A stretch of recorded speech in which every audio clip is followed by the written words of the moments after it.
All right, cool. So, welcome to the Texas Cornhole Show. We have a special guest, Mr. AJ Sims. AJ, thank you so much for coming on the show today. Oh man, absolutely, man. I'm a big fan of this show. I've watched it a few times, and yeah, so I definitely enjoy your podcast. Well, I mean, one of the Texas goats to be on the Texas Cornhole podcast, and I think you are the second, but probably the first that will publish a remote interview.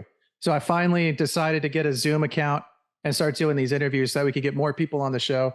And I really appreciate you, coming on the show. Thank you very much. Absolutely, man. So I'm a huge AJ Sims fan. All right.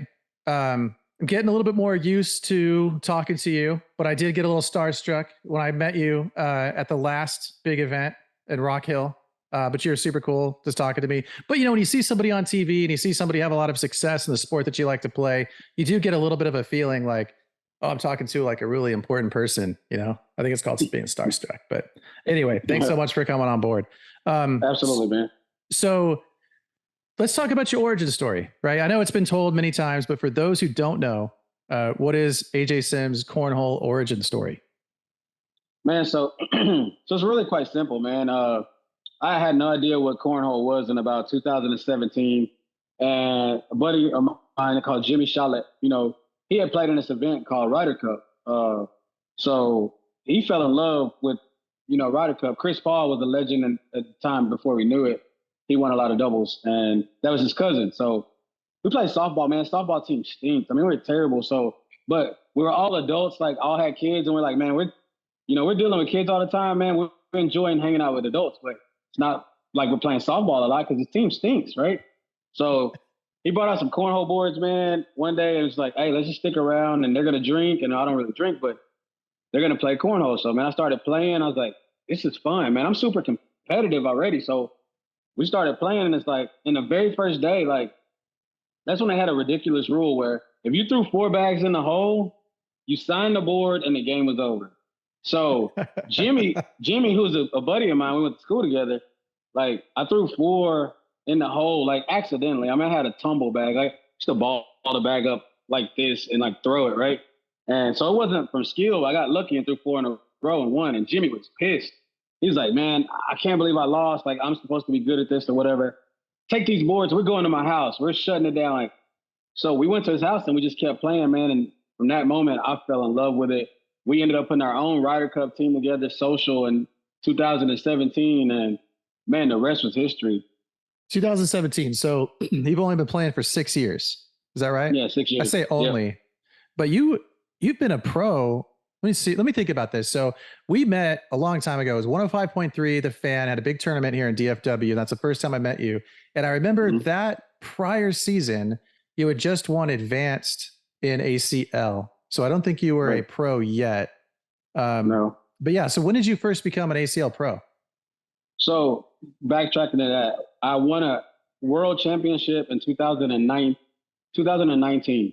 So I was playing only locally 2017, and then we ended up going to tournaments. Back then, there was a pro division, but the advanced division was actually more superior than the pro division because people in all leagues could play in advanced. Every pro could play in advanced, and the people from the other league could also come. That's what Matt Guy, before he became a pro, Tanner Halbert, all those guys were able to play in advanced. So advanced championship was actually harder to win because you had Matt Guy, Tanner Halbert. Yeah, so a lot of people, they misconceived that part, thinking like, 2019 you won an advanced championship, like it was lesser than the world champion, than the pro championship. Technically, pro championship, only pros at the time was allowed to play in it, but in advance, pros and other league champions could play. So that was actually a more significant win than a pro championship. And that was, did you say 2019? So that was 2 years. That was 2 years after I played, and I think 2017 I started playing the summer of 2017. So it wasn't even really a full year in 2017. So I was only playing like a year and a half. How did you get so good so fast? Were you just playing constantly? No, so literally that first night I played, I mean, we was hooked. I used to practice 2.5 to 3 hours a day, every day. Like Josh had a cell phone shop. My partner Josh at the time had a cell phone store, and he bought a retail space that was big enough just for cornhole boards. We were so hooked that we couldn't do anything without it being, at least 35 feet. from end to end so we can have a set of boards. And man, I would leave work and go practice 2 hours every day, Monday through Friday. So in about 6 months, we were as good as people that had played 5 years because we played so much. And we got really good so fast. Yeah. So for those who don't know, he's talking about Josh Gross, right? Former ACL pro. So when I got into the Texas Cornhole League, it was right when you guys had you just stopped, but you and Josh were like the team to beat, right? And he was like your partner. I think you both were in interviews talking about you guys have been partners from day one, and you're going to continue to be partners. But Josh is Yep. gone. Where did he go? So man, that's like this is a and I still try to wrap my head around this because when I threw my first bag, I mean it was next to Josh, and we've had a lot of success. We like similar situation. He has a wife and 3 kids. I have a wife and 4 kids. Our kids are the same age. Our youngest kids are best friends right now. So I still see Josh every day. They're still in the same sporting teams. But Josh had got to a point to where he was buying a house and he runs his own business. And him leaving to go to nationals was actually hurting his own business because he runs his own so that ended up interfering with his love for the game, and then COVID happened and COVID kind of just did something different to him. When everybody was stuck at home and playing and that's all they did, well, it changed his mindset and his thought process. And then he started thinking that, maybe he doesn't want to do this, full time. And he literally was going to do another year for me, because our partnership was so strong because we never fathomed doing this without each other. Like that was our goal, our plan, from the beginning that eventually we're going to, just stick to it together. And he ended up making a decision to benefit his family and building a house and, doing that stuff. So we had a hard conversation about him retiring. And I ended up telling him, hey, man, if you're not into it, don't give me one more year. Like, I want you to stop now. And that was, it was an emotional conversation because we've had tons of success. Like, if AJ and Josh was playing together, it's pretty much like who's coming in second. Like, and it's not a cocky thing. Like, it's just, I have a lot of trophies and accolades, to back that up. But it's because, man, our camaraderie on the courts went deeper than just two great players throwing. Like, he believed in me, I believed in him. At one point, he was the best player in Texas and the top 2 player in the world, and I was probably like top 50, and he stuck through me through some of my hard games, and then it flipped. And then I became, a top player and he became, you know what I'm saying? So we've had the balance of that so many ways, but I think at the end, he just wanted to take time off. Like, 'cause he's not retired. Like, everybody thinks he's retired. Matter of fact, Yeah. he threw with me, Eddie, and Braden last night, like in the practice. That was my next question. Is he coming back? Yeah. So I think eventually he'll come back, but I think right now he's enjoying not having to be a professional cornhole player and spending time with his family and building, that. He still has that itch and that desire. So yes, the question is, I think one day he will come back, but I think right now he's kind of just enjoying the moment of not having to do it because it started feeling like a job outside of a job for him. And that's not what he wanted. He wanted to just have fun mostly. Yeah, I think I noticed he was playing with Deborah Odom at an ACL, maybe a regional or an ACL event. They were making a run. I was watching him in the bracket, so I guess and he just played with you last night, so he's still playing. Might come back. Yeah. No, my boy. My boy's a legend. Like and for people to know, like before we started having podcasts and videos, and people started really going live or doing PPRs, Josh ran Texas in cornhole, man. Like it was. He couldn't be stopped. He might still hold a record. I don't know if Burton has passed him or not, but most signature series wins in singles. I don't know. Like I don't know. I don't have the history book, but he was a force to be reckoned with. Definitely from 2017 to 2019. Yeah, he wasn't being touched. Yeah, it was just kind of interesting, And there's another ACL pro, Jay Rubin, who kind of got to the top, right? I don't know if you want to say Jay Rubin is at the top, but he showed up at all these big tournaments and won them. Like he had he did amazing, and he just said, I'm out. See you guys later. I'm gonna hang out with my family. Yeah, and eventually I think Jay was gonna have a story to tell about it. So I don't want to get into his, because I actually did an interview. I interviewed him on my podcast. Yeah. And it's about to drop. Can't wait to hear that. That's gonna be great.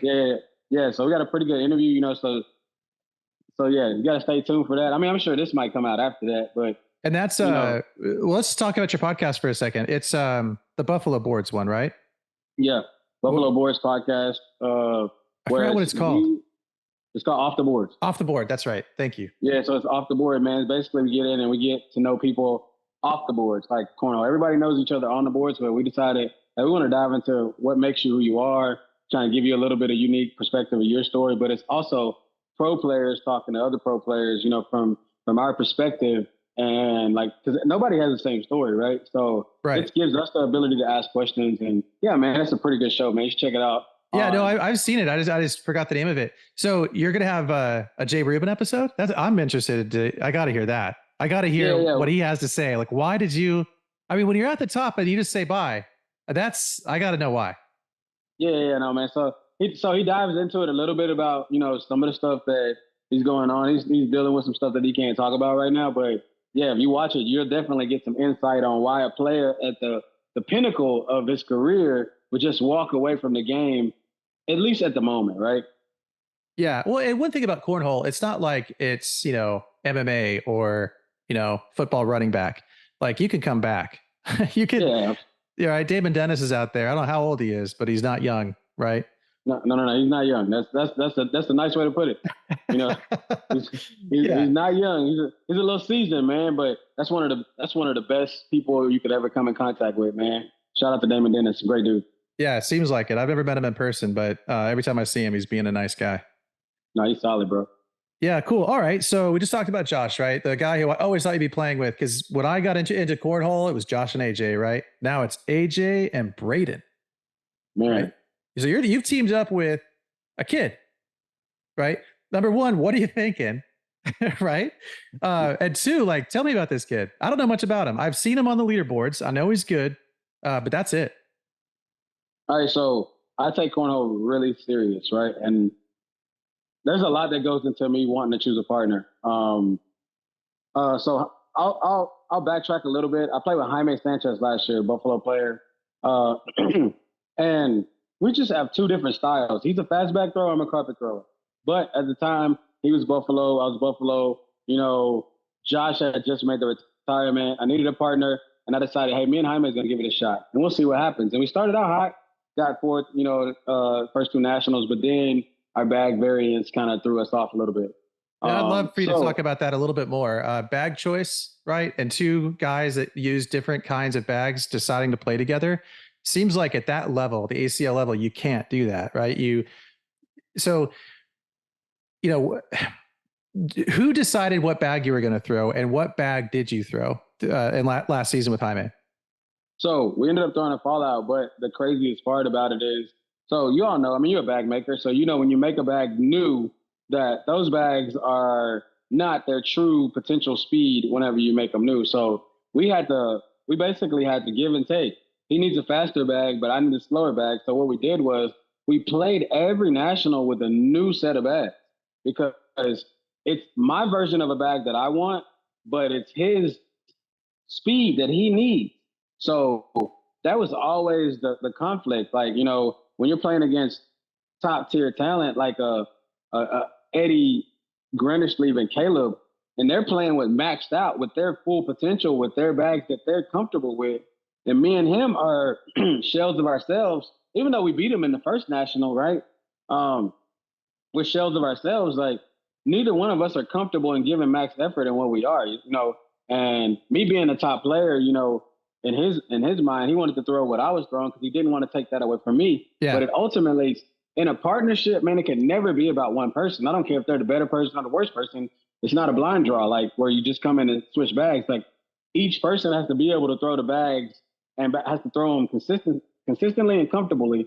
And that was our issue. So that was ultimately why we decided. I mean, it was never a long-term deal. It was always hey, let's see what we can do, the best we can do.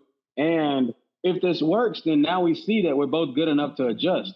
But it was all about adjustments. And you don't want to adjust the full season. Like, you can't, like, that doesn't make sense for you to be able to throw two different bags and two different style players.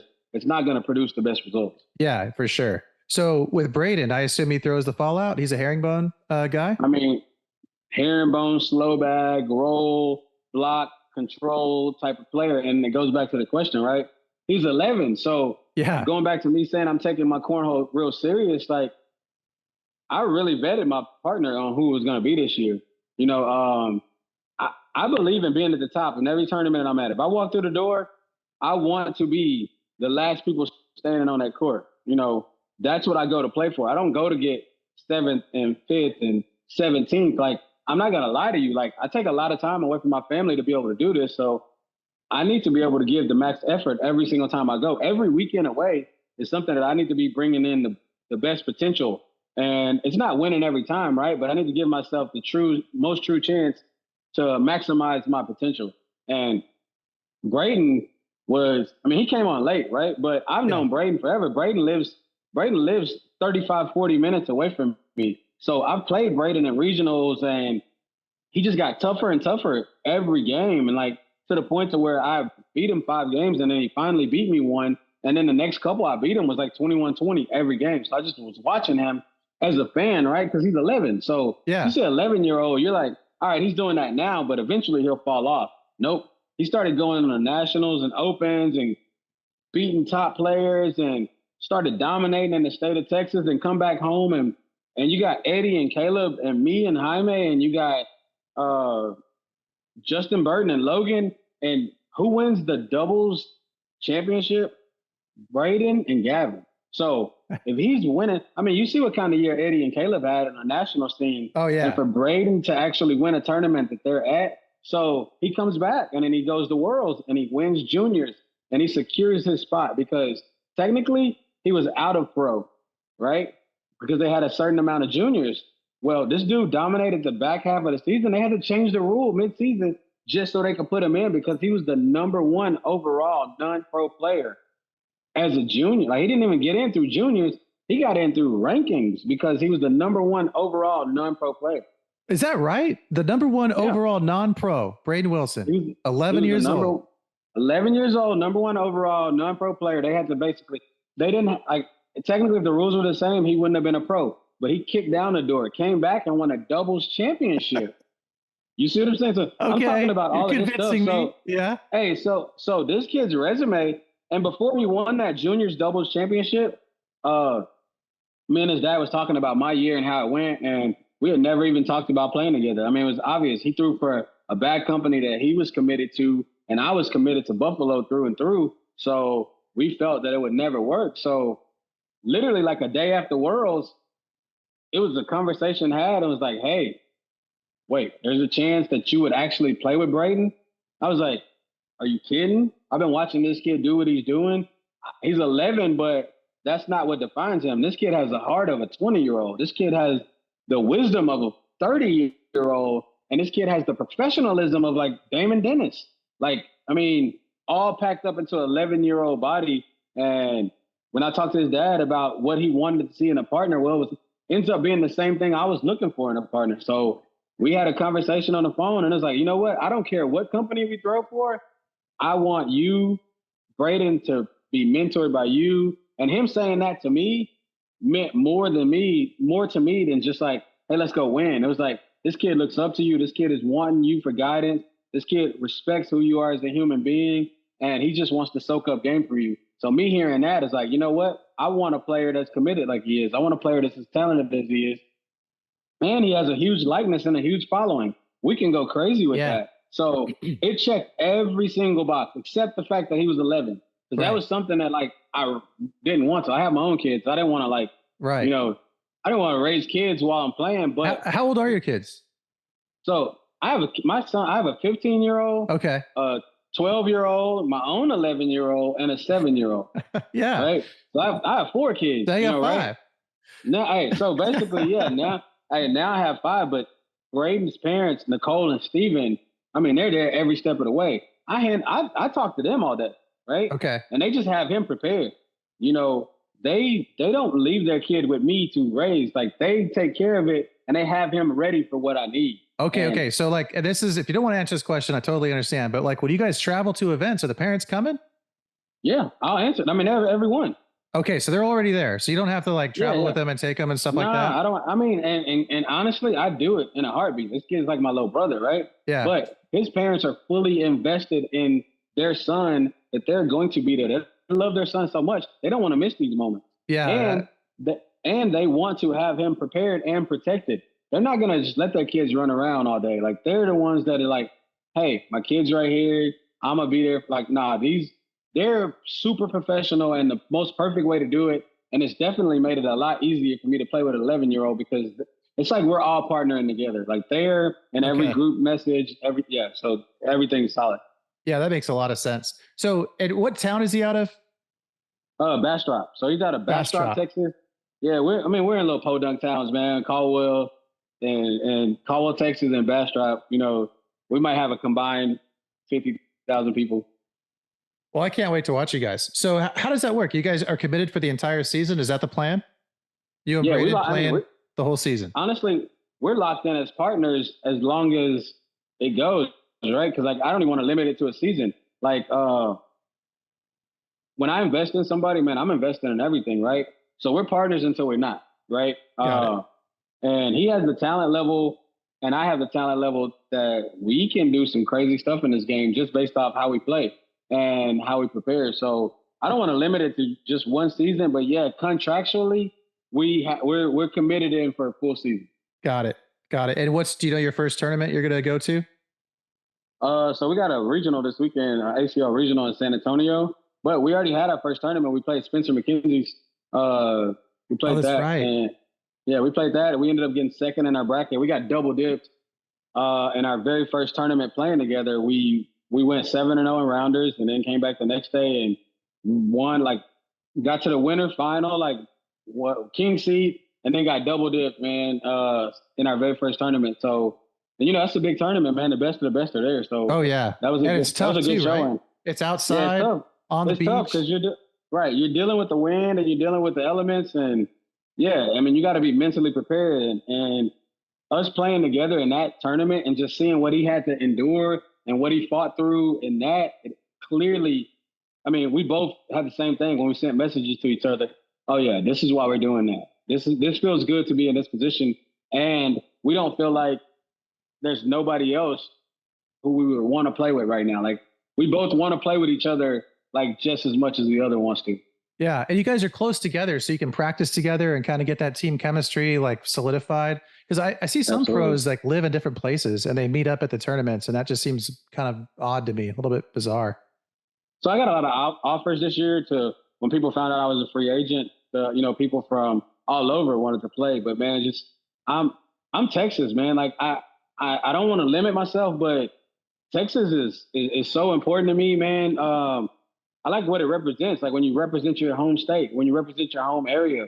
I like the underdog mentality. When I first came in, there were Texas players in the like seven Texas players nationally, and just knowing how many pros we have now, it's great to see the game grow to that. But I'm gonna reach out to somebody local that I can have a relationship with before I reach out to the best talent available. I'm not the Yeah. best talent available guy. Yeah, we on the show, right? We talk about all things Texas and cornhole, and Texas players are kicking ass in the Yeah, ACL. And I try not I to mean, cuss. killing it. I didn't mean to cuss right there. I'm trying not to cuss. I become a I Coach Prime mean, fan. Are you watching Coach Prime? oh man, come Dude, on. Like I mean, now look, his he did steal my style. I don't like it. Hey, hoodie, hat with the shades, yeah. that's me. Go back and look at all my stuff. I mean, of course he didn't see it, but I mean, but the same point, like man, I love Coach Prime. I love what he stands for. And we have uh some of the same principles, man. And that's kind of what I'm built off of. Like, we coming. And that's the same thing I said when me and Brady play, hey, we coming. Like, and Yeah. and that we have that chip on our shoulder that we're the underdog. A lot of people are talking about these other power teams, but you're gonna be surprised, man, when you see what me and Braden have in store. But to talk about Texas cornhole, Gavin Cano, Yeah. Eddie Grondisley, Caleb Batson, Justin Burton Jr., Logan Chamberlain. I mean, goodness, like, and you're talking about like me. I'm in that company, right? Like, but what these guys did this year is insane, right? Yes. It don't Yes. happen, man. So Texas is not only representing, they're dominating. And you add a team like me and Braden to the mix. Like we practice with those guys. Yeah. I'm not going to tell you what the records are when we're playing those guys, but let's just say we, you know, You're feeling good? Hey, I'm feeling good. Well, the way we fare against the top players in the world, I like don't even say Texas, right? These are the top players in the world. Right. Like, who's had a better season than Gavin Cano? Who has a better season than Caleb Batson and Eddie Grindersleeve and Justin and Logan? Like, who has the better season? Yeah, three of those are some rookies, of the best players in the world. right? Gavin, Exactly. Justin, Logan are rookies. Like that was their first year, right? And they did that well. And these kids are dominating, man. So shout out to Texas, man. These guys are solid, man. Yeah, we just saw Justin win another TCL event. He pulled down open singles. I think he's back. You know, maybe he wasn't as dominant as he was for a while, but the Justin that I saw win singles was back to his old self, just not missing, hitting all the shots. Maybe he had like a minor slump at the end of last season, but that's gone. I'll dive into how I feel about that on the last topic. You know what I'm saying? But yeah, Justin's a solid player, man. All right, cool. So let's talk about your ACL career, right? Maybe there's two things I want to know. Like, what was your biggest achievement in ACL? And the second one is I want to know more about your practice routine. Like, how do you maintain this high level of play? All right, so I got two big.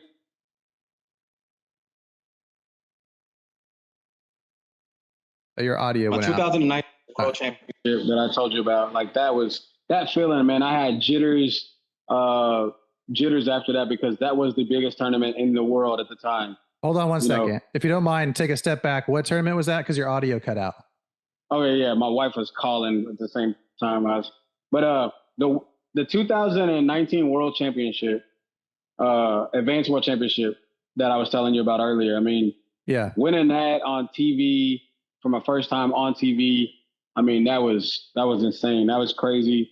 And it was a harder tournament than the pro tournament because imagine every league in cornhole playing together in one tournament. That's what that tournament was. So yeah, that was the best one. And then I'll say 2020, whenever I didn't win on TV, but I had singles, I had played Jamie Graham. I won my bracket in 2020 that very next year at the World Championship again. And then I lost. I was up big. I was up in the game and ended up losing. But even though I didn't win, that was another accomplishment to me that just was that was the furthest I had been on my own. And, you know, I'd always been known as like doubles partner. And the year before, Josh carried me. He threw a 10-something in the championship. I threw an 8.5 in the championship. And I could never live that down. Oh, Josh carried you through a championship. So the next year, when I had some success on my own, it felt good. Yeah, that must have been a big deal. A confidence booster, if you will. No, right? Absolutely. All right. So how about practice? Like, what do you do? I know you can't play that much as a lot of these other people. Like there's people in town in Dallas-Fort Worth that are at a tournament or a switch every single night. But with family commitments and things like that, how do you keep your game at such a high level? So I'll say this, man. I've created this routine for me, and like my job is very flexible. So when I get home before the kids get off the bus, I'm throwing an hour at least every day, no matter what. Right? Like throwing an hour. I don't care. Can you hear me? Yeah. Do you mind getting specific? I want to know like what you do in that hour. Yeah. Is it the same thing? Yeah. So I was going to get to that, but right. I throw an hour every single day, but I'll come in and I'll just start out just throwing, right? I'll start out just throwing. I'll throw for probably 10, 15 minutes, just loosen my arm up. And then I'll go what I call is the ghost train. You know, I'll go on the ghost train where I'll play ghost 8 and I got to beat a 21-0 to go to the next ghost. So I'll beat ghost 8, 21-0. Then I'll go to ghost 9, 21-0. Then I'll go to ghost 10, 21-0. Once I 21-0, ghost 10, now I'll play ghost 11 and try to beat it straight up. And I pretty much do that as a cycle. When I'm playing it during season, every day, I can't go inside until I beat ghost 11. And that's the truth. Like until I beat ghost 11, I can't go in the house. So it doesn't matter. I'm doing the math here. That is at least 21 rounds of 12s. Did I do the math right? 21 rounds of 12s. And then let's say if it's one of those games where you're not as hot, you can have 20 rounds of 10s. Right. You see what I'm saying? So you're talking about 40 rounds. Like I've never played it under 30 minutes. So it's gonna take 30 minutes every single time to play Ghost 11 and beat it. And a lot of times you lose to it, and it feels like 30 to 35 minutes wasted. Right. But yeah, so I play Ghost 11, and I pretty much beat it almost every time now. But like my best was like 21-6. I've had a couple 21-6s on Ghost 11. But yeah, it's gonna take you, and I think that might have been 28 minutes. 28 minutes of, or was it 28 rounds? I don't know. Either one. But yeah, man, that's what it is. I play the Ghost Train. And then if I'm focusing on airmails, I'll do, 100 airmails before I go in. If I'm not doing the Ghost 11, so it's 100 airmails. I'll throw 5 sets of bags, where it's 20 bags, and I'll do that on each side of the board until I get 100, and I'll calculate my score, however many I can make out of 100. So you'll it's 100 attempts, and you figure out how many you got, so you can kind of get your ratio or your percentage. I'll put the score magic, or put the score Holio up, or the software, whatever you count your score, and then so I'll try to be at least 65% or better on airmail. And I think one time I was like 81 out of 100 or 83 out of 100. That's pretty good. It's pretty good. Yeah. So a lot of Ghost is what I got out of that. Ghost and airmails. Yeah. So mostly the best way to practice is actually with someone, right? But because I have a work ethic like Kobe Bryant, when it comes to cornhole, I can't wait on nobody, right? Yeah. I'm not gonna call you for you to come. Like when it's time for me and I got that hour, I'm making that hour count. So the best way to do it is, the game of cornhole is like 95% slides. You might throw a roll here, you might throw an airmail here, but 95% of cornhole is sliding. So Ghost 11's makes sure my slide game is on point. Yeah. And so playing a lot of Ghost, man, is the best way to do it if you don't have anybody to play. But you can't replicate, like you can't take playing singles against somebody of higher level competition or equal level competition. That's always going to be better if you can do that. If you have the ability to do that, that's number one. And then Ghost is just the second thing you want to do. Man, hearing you say this, like what your practice routine is, I'm a little bit surprised. I would have guessed differently, because I think of you as a carpet bag player and a dirty board player. You're going to be throwing flops and cuts and rolls. And so I thought you might have said, oh, my first few bags, I land blockers and then I get over them or I get around them. But you're playing Ghost. Playing Ghost and airmails. I'm playing Ghost because, as most players would know, if you know how to roll a bag, you know how to roll a bag, right? Yeah. But the rhythm of, like, if you're gonna, let's just say this, if you're playing basketball and you want to get your jump shot like the way you want it to do, you might shoot 100 free throws first, right? And then get your shot up. You're not gonna just go shoot off the glass, right? But because you're so hot in how you're throwing, then you can hit bank shots. You can hit those shots. So I get my arm in the spot to where I'm throwing so many bags in a row that those roll shots are easy because my arm that muscle memory is already built up. Yeah. So thinking about that practice routine, you probably hardly ever hit any roll shots. Probably a lot of pushes if you happen to leave a bag short or collects, things like that. But you're not getting over your own bag if you're trying to beat Ghost 11. Yeah. So yeah. So I can roll, but I've got to the point where airmails and sliding is what I can roll when I need to. I can cut when I need to, but I want to run bags.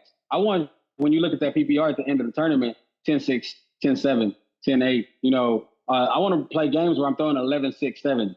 I don't care to, block and throw an 8. Like, I want you to have to throw a 11-8 to beat me. Like, that's what I want you to have to do. Even with a stick bag.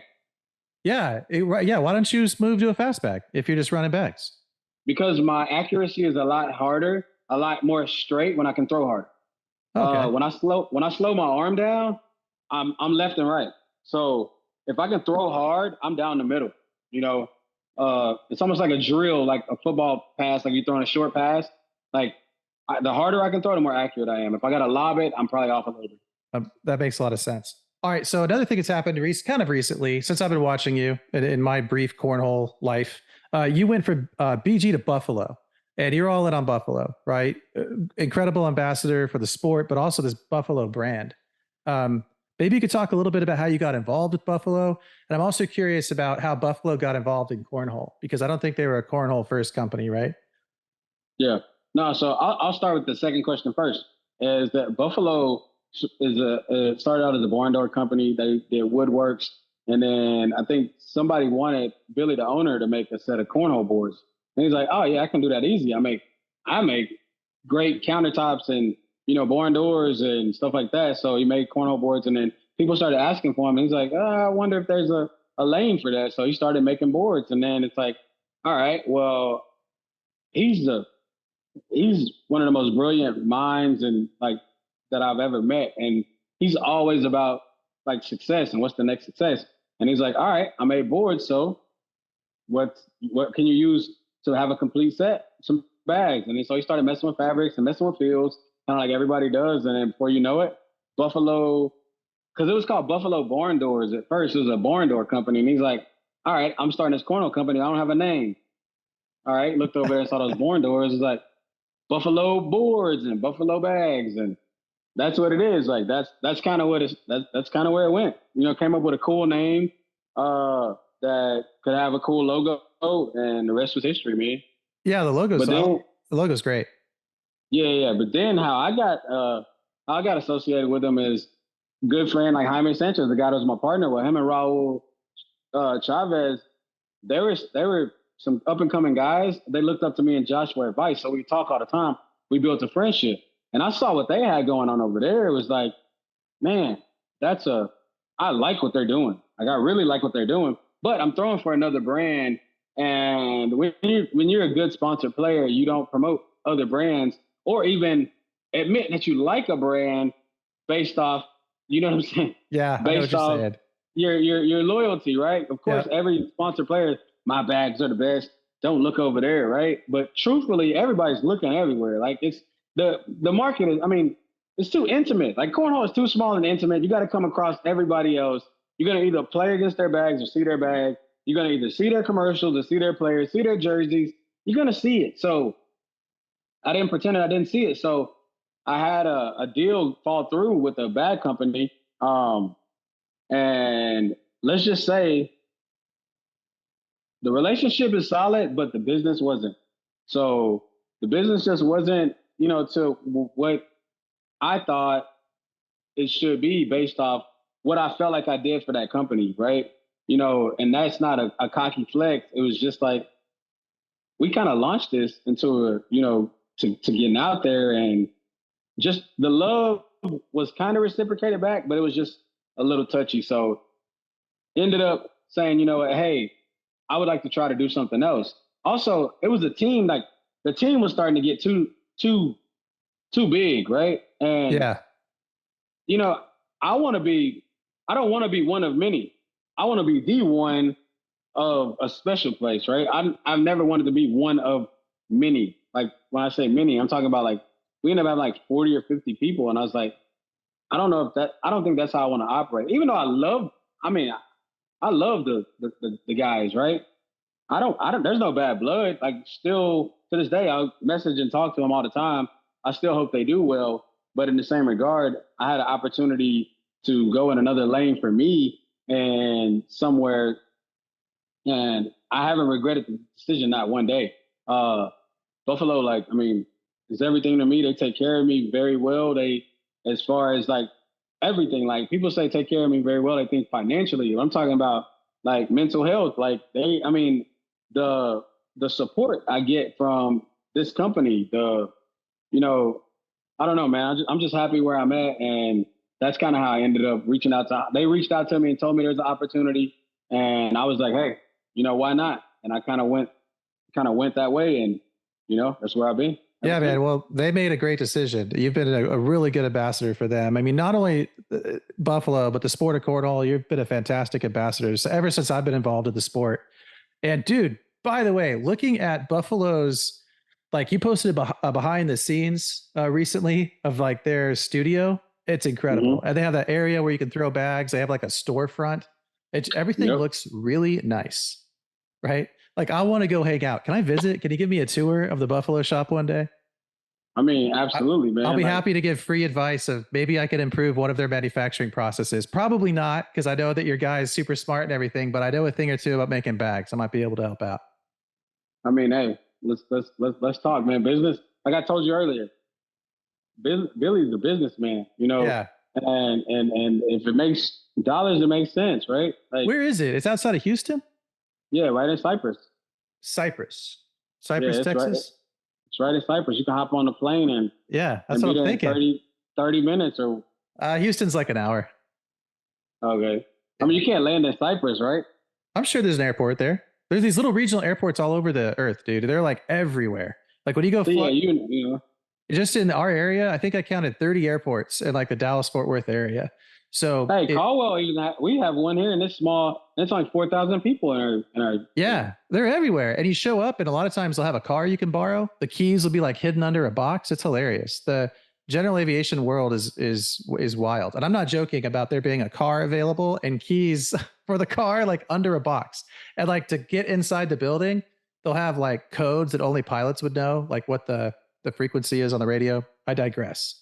All right, man. Hey, that's So cool. That's cool. I love it. The general aviation has been a real big passion of mine, and yeah, I want to fly to Cypress, Texas, and tour the Buffalo Boards facility because it looks amazing. Hey, let's make it happen. All right, let's make it happen. I'm dead serious. All right, cool. The last topic. What I got to know. Uh, Texas Cornhole League. I play a lot of Texas Cornhole. You can see my trophies back there. See 'em? I got a few. Not No, a I see. lot. Not a lot. I see some behind you Mhm. too. All Yeah, right. I got a couple of them back here. Yeah. Yeah. I mean, we're both like, I mean, I'm a Texas native, right? I could count back many generations actually. Uh, but yeah, Texas through and through. And Texans have a certain like, I don't know, pride of being Texas, right? And so we got our own cornhole league. When I started playing, you were dominant. You and Josh were like playing for first. Like you mentioned it earlier, I think everybody was playing for second. Um, Now I never see you guys. I never see you. I guess Josh kind of retired a little bit. Also, I never see Eddie. I never see Caleb. I saw Gavin once, maybe twice. I think Bella showed up once or twice. But it Mhm. seems like there's maybe an exodus. Why aren't these guys playing TCL? I've got to deal with Logan Chamberlain, who doesn't like me one bit. Justin's Mhm. not bad, but I got to deal with these guys, right? Could you please come to TCL and beat these kids? Because right now, Logan and Justin are just like, it's like their show. They've taken over. Yeah, I mean, and honestly, like Logan, man, he probably ain't gonna like this story, but I'll tell you, Logan is my understudy, right? Like, Yeah. uh, I gave him his first set of bags. He ain't gonna like this story, but I don't Oh, care. I I'll don't tell it like just this to tell. story. You're telling me it's your fault? Yeah, yeah. So I gave him his first true set of bags. His mom reached out to me and told me, "Hey, my son wants to play cornhole, but he don't have any bags." That's when these like certain bag companies were going for like $200 or $300 for their bags. Yeah. And instead of trying to get the money, I gave him a set of these bags, right?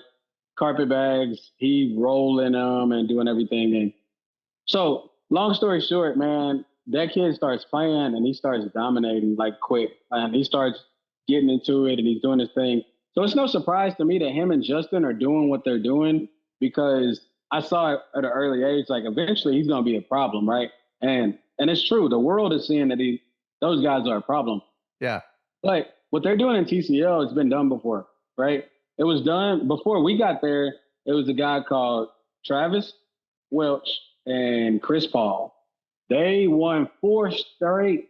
I mean, the Texas State doubles championship was the biggest tournament that we had in Texas, and they won four straight before we got there. But we came and we started winning like three or four straight. So, and they're all from our area, College Station area. Like, so what I feel like happened, man, and this is my story, so I don't care. Like, I've been quiet for a long time, man. I've been quiet on the whole TCO stuff. Like, I've been pointed at as the villain and somebody that don't support TCL and won't come out to events. Whenever, honestly, whenever Jason and Chad, when we first, okay, I'll start here, right? Okay. I would not be where I'm at if it wasn't for Jason and Chad. That's the truth. Straight up. I didn't take cornhole serious until I got to their league. When they got me available to their league, like they actually welcomed us with open arms and helped push us to get to where we get. My very first tournament that I've ever went to, they sponsored me to go to outside of Texas. Oh, is that right? So What tournament was yeah, that? that was Las Vegas. It was what they called a national, but it wasn't like a pro. It wasn't a pro event at that time. Okay. It was just where the best players in the world would go, right? And they did all this crap talking to these guys that they knew because they had went to a national tournament before. And I just won a signature series, my very first one. After playing for only 6 months, I won a signature series, which was rare at the time because, you know, it was hard to win those signature series. That's still rare. Like 6 months. Yeah. I mean, yeah. So in 6 months, I came in and won a signature series, and they actually pushed us to go out and play. Let's just say this: they ended up getting into a beef with one of their players that happens to be in their league now. That player sponsored us, and then everything went down from there. okay. Everything went down. Like the conversation started becoming like, now you guys are cocky. Y'all only want to come and win the money. Y'all only want to do this. And I was just like, where did that narrative come from? Y'all hate TCL. Y'all don't support this. Y'all supporting this other stuff. When technically we would have never knew what nationals were if they didn't push us out to go do it. Yeah. Right. And we did that thinking we had the support. You see what I'm saying? Yeah. So we ended up, let's just say this. We took the high road for years and still did, right? And I still took the high road for a long time where people would say, y'all only want the money, y'all come into the big tournaments, y'all don't come and support TCL. And they started trying to turn like the main core people against us. Like, I'm not saying Chad and Jason, but just the whole like thing was, the whole idea was like, y'all aren't TCL. Y'all aren't that. You know what I'm saying? Y'all think y'all all of this because y'all are winning. And y'all are like, and it never, like, we never said that, right? We went there hoping, like, we were trying to make Chad and Jason proud by winning. Right. We wasn't trying to be like cocky and throw it in your face that we're winning. Like, we were trying to make them proud. So what happened is what made it worse, right? Because they ended up, somebody came out with a Texas Outlaw Baggers. Yeah, I remember that. I think that was, I was around at that time. Yeah. Jerry Shaw came out with Texas Outlaw Baggers where he sponsored us nationally. And I think they had riffs at the time to where Jerry ended up getting banned. And because we supported a banned brand, we ended up like getting either suspended or banned or whatever. I've never heard any of this. Wait, can we say why did Jerry get banned? I don't know. It's some internal stuff because I don't know if they thought that he was trying to go like, oh, you Texas Cornhole League with the Cowboy? Well, we're the Outlaws, and I'm Texas Outlaw Baggers. And I don't know if he was a direct competition to trying to start a riff with them. All right. So I think they felt, yeah. So and we just don't know. And I don't know, but I never understood that. But they thought we were a part of trying to go against TCL. That was never the case. TCL, like I literally went nationally so that to make TCL proud, man. That was the truth. Yeah. So what expedited everything else was then Grant Upchurch comes on, and your co-host, you know, he comes on the market, right? And I've never told this story to him, but like it's kind of, I've told it to people that the truth of it is where when he came to the Nationals, like we embraced him, like, hey man, you're one of the Texas. Yeah. Like, hey, come eat. Like we would go eat together. We would go hang out. He's playing. We're watching his match. He's doing good. We're shooting him messages, right? And then somehow it ended up getting that we're not supporting TCL. Like from him to them. So instantly in that moment, I started being like, what? Bro, we literally are like trying to like build you up, have a relationship with you. And so then I got mad, right? Now I'm mad because I can't believe you went over there and you're trying to make it like those guys aren't TCL, I'm TCL, you know what I'm saying? And that's what started me and his riff that I know you've heard about. You know, you heard that. The truth is I've heard there's a little bit of a rift, but I haven't asked for specifics. No, I mean, I'll be honest. There's no longer a rift, like, and definitely not in my eyes, right? Yeah. And it was small. It was small to the point to where I'm a noble player, right? Noble opponent. I don't brag when I beat people, but when you have people that was his roommate, like Hunter Clayton, going around and kind of bragging on his behalf about how great he is, I didn't sway away from the point that he hadn't beat me at that point, right? You know, and I made sure to let that be known, just because I was tired of being what I felt like was attacked by a league that I loved and admired and supported. So far, like all I've heard is, rumor, right? I think what you're telling me about like people saying you said this and people said this and that, but like, what can you point to specifically that I guess turns you off the TCL? Because you don't show up anymore, right? Because drama and gossip, that's one thing, right? But you can still show up and compete, right? Because they're big, huge events. You compete on the big stage. But the thing is, I can't show up and compete because I was told that I was banned. From who? Okay. Let's just say your regular Joe Schmo can't tell me that I'm not suspended, that I'm suspended or banned. I was told that I was suspended or banned, that I couldn't play. Oh, I had no idea. So yeah. So you get suspended or banned or whatever it is, right? And so obviously you're not coming, Josh isn't coming. And then I get to Eddie, Caleb. Is this what kind of made all these other pros just not want to play TCL? Man, I think everybody has their own individual story, right? Like everybody has their own story and their own reason. It's not just one reason. And honestly, again, when you start putting rules in place where you have to play leagues and all that stuff, like the moment ACL puts in that I have to play an ACL league, there's a chance I can't do it no more, right? Yeah. ACL doesn't have that rule. So it's not that I'm against playing TCL, it's that I can't abide. Like, I don't have a TCL league right here close to me. I'm a father of four. Like, I'm a father of four. I think all those rules are gone.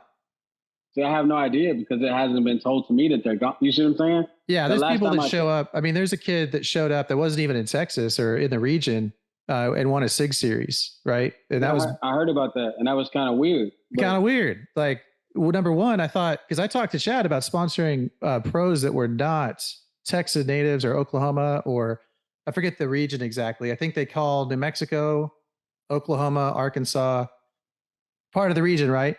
But when it got kind of crazy and all these pros are coming to compete, I'm like, all right, well, I'll just throw checks around and see if I can get some ACL pros to show up. And I was told that can't happen because they're not from the area or from the region.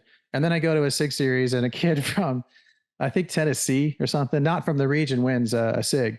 So, but anyway, I think in the player's guide, I do remember the rules that you're talking about. Like, you have to play a certain number of leagues to play in the SIGs. I think they took that out of the player's guide.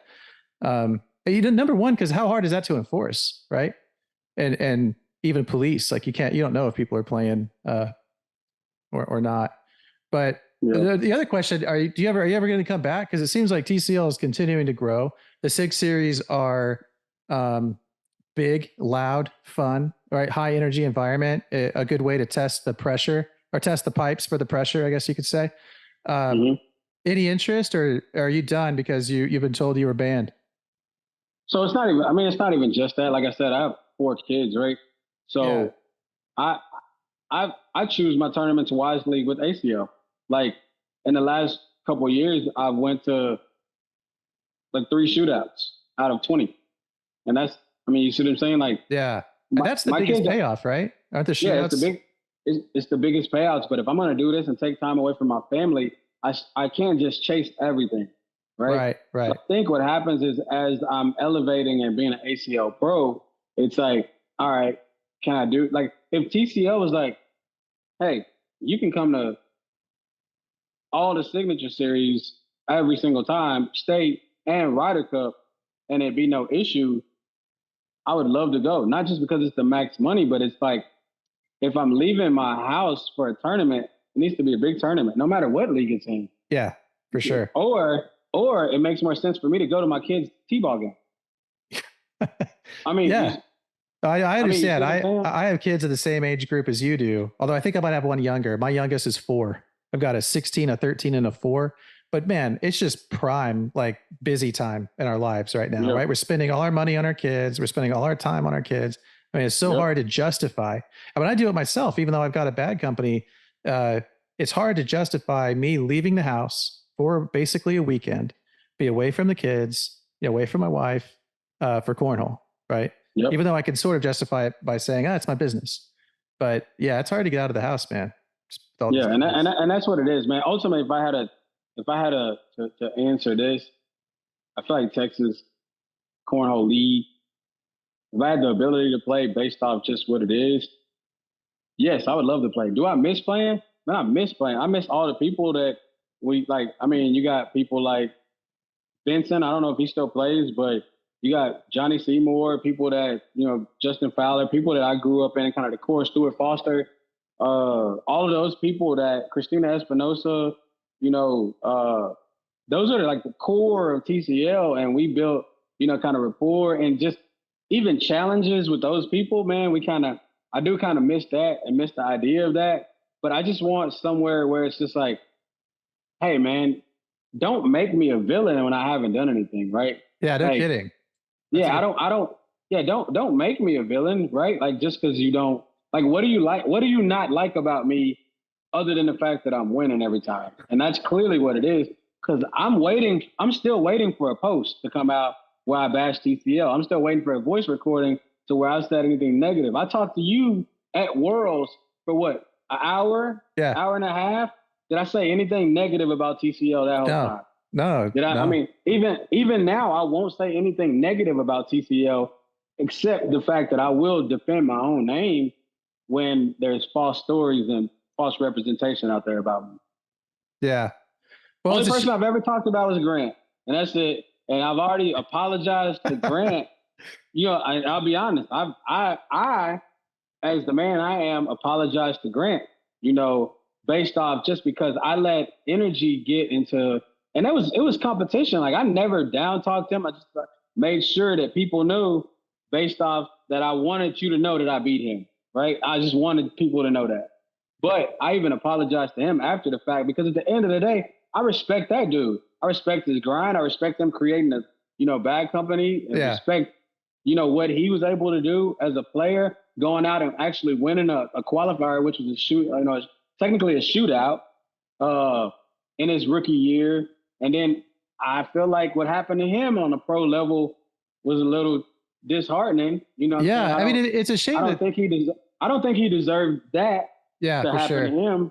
So at the end of the day, I respect that dude. You know what I'm saying? And I apologize. So to me, it's no beef at all. Like, I wish him well, man. Yeah, I mean, he's not here right now on this show during this interview. It has nothing to do with that, just so you know. I set up shop to do some remote interviews in my office, and I'm knocking a couple of them out, yours included. But that just dawned on me. Like, don't think that Grant's not here because of some beef or something. He's just not here because we're in my office, not at the studio. I was about to say it'd be a better show if he was on there. I know. I mean, because we can pretend like, everybody, like, there was a point, where everybody knew that there was a rivalry, right? But it wasn't just with me and Grant. It was with me, Grant, Eddie, Josh, Kate, like everybody, really. They all took the high road, and I decided I wasn't going to in that moment. And so that's what it was. Like, so it seemed like it was more with me. It's just because I decided to snap back instead of just taking it. Yeah, in that moment, right? It happens. I've said some shitty things on social media. Was it on social media? Yeah, it was social media and it was in person. Like I told you, I made sure whenever Hunter Clayton and their roommates, I made sure that Hunter knew that, Oh man, yeah. It's the truth. There's a lot of I've also experienced drama where people are talking and hearsay, and I've made out to be a villain for no good reason. So what bag is that? That's the Fallout. What's the difference between the Fallout and the Fallout X? Are they the same? So they're the same bag. Just okay. Just no X on the board. It's the same. It's the same exact bag. Yeah, Fallout, man. Fallout X. So Fallout. We started out with a Fallout. Then we came out with a Fallout X. And then we realized the name Fallout is the star on that bag. So just the Fallout. If you got an X on it, you got an X. If not, now going forward, we're going to do something to some bags where, there will be a variation in certain bags. So you're going to do that? Look out. Yeah, we are. Yeah, we're going to do something. And for those listening that don't know, ACL has allowed for bag makers to create a variance, right? Is that what we're talking about with the Yep. lighter, regular, heavy, basically small, medium, large? I mean, the same size, but Yep. it's the weight that you can change as a bag maker. Um, I think You can that's, play with 4 different bags like that. yeah. Well, are You you know going to that? do that? I would never do that. I wouldn't either. Anybody that does that that's so dumb. Like you're gonna throw your blocker, like Yeah. when you're gonna throw your blocker bag and then miss with it, and now you got to collect your thick block bag. That's so Yeah. dumb. Like that was the dumbest rule ever. But that was that, and as for a player, like they might have their reason. Like there may be people that love that, you know. But for me, I would never do that. It would confuse me too much. I'm not the person for that rule. The people that would love it are people like me who aren't very good at cornhole, because you're going to be fiddling with these 4 bags, right? Which one you're going to have to, okay, wait, where's the M? I forgot how you're supposed to label them, right? You got to Yep. make sure if I got the right one in my hand. And then cornhole is a game of consistency, right? The same throw down the middle. That's what we're going for. And you're going to give me different bags for in my hands. Like if I just want to throw 4 slide shots down the middle, I don't want to be doing it with 4 different bags. Exactly. Now I got to airmail my heavier, thick bag after I just airmailed my skinny, flimsy bag. That doesn't make sense. And then for bag makers, it kind of creates a little bit of a nightmare because it's hard enough with all the different fills that come out. You know, the fills change, right? I've been buying fill from the same place and it comes and it's different. So to have to manage all these different SKUs and make sure that they're small, medium, large, I just think is a nightmare. I would not want to get involved in it. But hey, people have to buy more bags, right? If you want to create a small, medium, large setup, you're gonna have to buy like what 4, 8 sets, something like that. Yeah. All right, so you're not a believer. You don't think it's gonna happen. You don't think, or do you think it's gonna catch on? I mean, let's just say this: the ambassador for the ACL that I am, I hope it works incredibly, right? Like, I mean, but in a sense, like as a fan for me, I have no interest. Cornhole is simple already, but it's a great simple. Like eventually, they're going to change the rule where we're going to start throwing 5 bags and then try to get 15 points instead of 12. Or you know what I'm saying? Like, Well, you have to pay for that. If you that's what pay I'm saying. extra at the entry fee, you get an extra bag to throw. Yeah, yeah, we'll have mulligans to where you can do overs and all that stuff, and like, don't make it so gimmicky, man. It's too great. It's great Yeah. and pure. You Oh, know, I hate to drag this interview on, but since we're on the topic, the different size patches, same opinion on that? Or do you think the different size patches are, will a pro team in the next year play in a tournament and let's say make the finals with different patch bags, right? And I'm talking about Maudlin and Jamie. Do you think they're actually going to throw different size patches? so I don't think so. I think the idea of it for me was let's generate. We haven't came out with anything new. The game changer is starting to get like spinning in circles. All right, let's come out with something different. And Yeah. you know what? By something different, let's do this. And I think that's what happened. Like, and now because they did that, now they're like, we're allowing this, we gotta allow that. And then so it's like, again, if it works for people, great. If it doesn't, then just don't buy it. But I don't think for me as the cornhole enthusiast that I am, like, I don't keep it simple. I want the same thing 4 times. That's what I want. All right. So So I don't know what they're gonna do. do you think Jamie and Maudlin are going to do it? No, I don't either. Yeah, I'm with you on that. I think they start out and pretending like they're gonna do it, but at the end of the day, when you're lining up against the Eddie and Caleb, and you lining up against the Justin and Logan, and you're not as comfortable with everything you have, it's not gonna work out for you. Yeah. So I'm just saying, like, you better get to that one set that you believe in, and you better work with those. And that's Yeah. how I look at it. Yeah, I think you're right, man. I don't think it's going anywhere. It's an overcomplication of something very simple. It doesn't need to happen. It's not going to make you a better player. That's where I'm at. But hey, maybe we're wrong, and maybe we're going to see it become wildly successful. I don't know. Maybe so, but I don't want no parts of it. All right, man. Well, I'm a huge AJ Sims fan. I sincerely appreciate you taking the time out of your day to come on the Texas Cornhole Show today. Thank you very much. Is there anything else you want to say before we sign off? Man, just want to shout out my sponsor, Buffalo Boards. Buffalo Bags, Buffalo Born Doors. Might as well do that while I'm in there. Want to shout out Abundantly Blessed Child Care Center. It's kind of ironic, even though I have an 11-year-old partner. I'm blessed. I'm sponsored by a daycare. Also, That's not ironic, dude. That's awesome. You got to turn that into a win, man. I mean, it is. So my mom owns the daycare, right? But it's, you know, this is the first year she sponsored me. She's always wanted to do it, and I just thought, why not now? You know, so and Service Solution Corporation, SSC, the company I work for, they sponsor me. So shout out to those guys. Shout out to Braden and the Wilsons. I want to shout out to TCL, man, for giving me my first start. I don't think I've ever publicly said that. It is true. They put the bags in my hand. They pushed me to go nationally. So technically, I do owe those guys for kind of stirring up this dream in me. It's no hate, no hard feelings. I actually love everything they're doing out there, and I wish I was a part of it. Like I watch every national, so that's the one thing. Shout out to Grant Upchurch, man. You know, if like I said, if I could talk crap publicly, I can publicly apologize to him. You know, for a lot of the stuff that I was, and not just because it's your show, but it's an opportunity for me to just be like, hey, you know, if I'm going to be humble and, you know, show humility, man, I want to show respect to that dude. He's a great player. We never have no issues. We never have no beef. If it is a beef now, it's one-sided. I have no interest in carrying on the beef. You know, shout out to everybody. And I hope everybody wins, man. I'm excited to where Cornhole is going, and appreciate you for having me on the show, man. Yeah, anytime. Thanks so much. And I'm taking you up on your offer. I'm flying to Cypress, Texas, and knocking on doors until I find that Buffalo shop. All right, shoot me a message, man. We'll schedule it. Shoot me a message. We'll work it out. All right, right on. Thanks again, AJ. Take care. You have a good one. Appreciate it, bro. Good luck this season. Yes, sir.